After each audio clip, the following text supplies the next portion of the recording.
박노인, 그의 이름은 박정수 씨였습니다. 70을 넘긴 그는 어느 날 아침 텅 빈 식탁 앞에 앉아 있었습니다.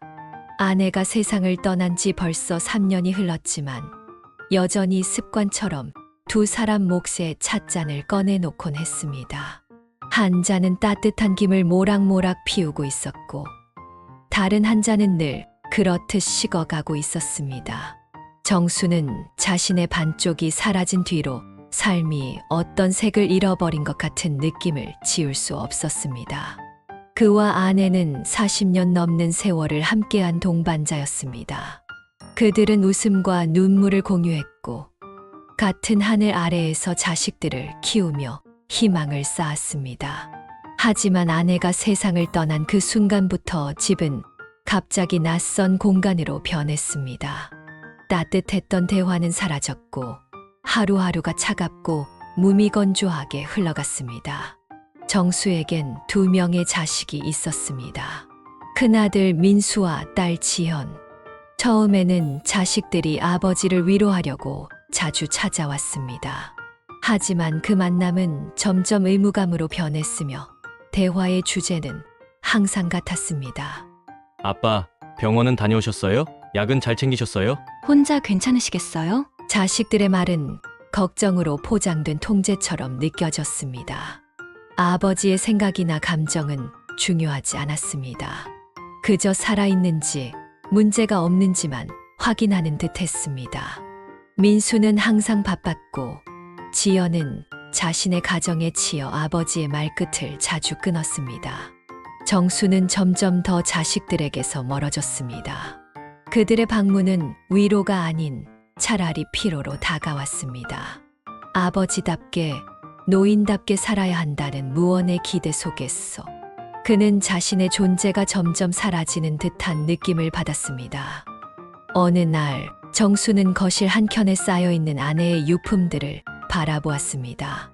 손때 묻은 오래된 찻잔, 낡은 스웨터, 함께 찍은 사진들을 보고 그는 깨달았습니다. 나는 아내와 함께 살았지만 이제는 아내의 기억과 함께 살아가고 있구나. 자식들은 그를 아버지라는 틀 안에 가둬두었고 사회는 그를 노인으로 규정했습니다. 하지만 정수는 그저 한 명의 인간이었습니다. 누군가의 아버지이기 전에, 누군가의 남편이기 전에 그는 여전히 자신의 삶을 살아가고 있는 존재였습니다. 어느 날 아침 정수는 무거운 마음을 안고 낡은 가방 하나를 들었습니다. 자식들에게 알리지 않고 혼자만의 짧은 여행을 떠났습니다. 기차 창밖으로 펼쳐진 풍경은 오랜만에 나 자신으로 돌아가게 해주었습니다. 작은 시골 마을, 낯선 사람들과의 따뜻한 대화, 그리고 이름 없이 피어난 들꽃들, 그 모든 것이 그를 위로했습니다. 그는 깨달았습니다. 나는 더 이상 누군가를 위해 살아가는 게 아니라 나를 위해 살아야 한다. 여행을 통해 정수는 다시 삶의 작은 기쁨들을 발견했습니다. 커피 한 잔의 따뜻함, 모르는 이와 나누는 짧은 대화, 바람의 향기, 그리고 무엇보다 자신을 이해하고 받아들이는 법을 배웠습니다. 몇 주 후 정수는 다시 집으로 돌아왔습니다. 집은 여전히 조용했고 자식들은 여전히 바빴습니다.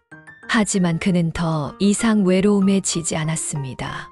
자식들이 이해하지 못해도 괜찮았습니다. 그들과의 거리가 고독이 아닌 자유로 느껴졌습니다.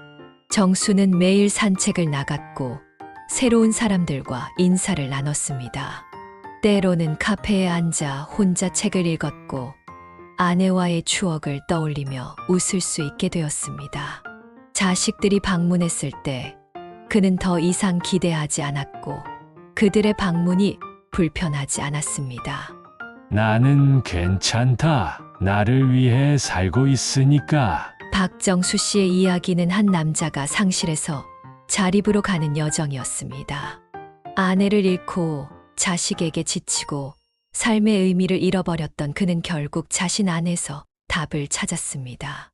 이 이야기는 누구에게나 익숙한 이야기일 수 있습니다. 가족이지만 서로를 잘 모르고 가까이 있지만 멀게 느껴지는 관계들.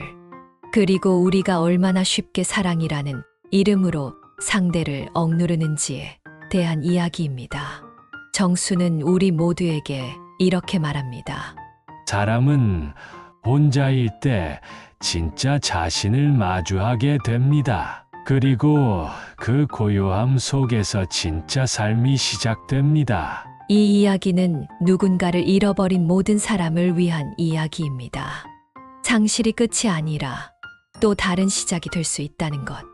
사랑하는 사람을 떠나보냈어도 우리의 삶은 여전히 이어지고 있다는 것. 당신의 삶도 당신이 사랑했던 모든 순간이 아름다운 이야기의 일부입니다. 여러분의 가정에는 이런 아픔이 없기를 바라며 오늘도 행복하시길 바랍니다. 여러분에게 비슷한 일이나 이야기가 있다면 댓글로 들려주세요. 누군가에게는 큰 희망과 위로가 될 수 있습니다. 앞으로도 이런 교훈적인 이야기로 찾아뵙겠습니다. 구독과 좋아요는 영상 제작에 큰 힘이 됩니다.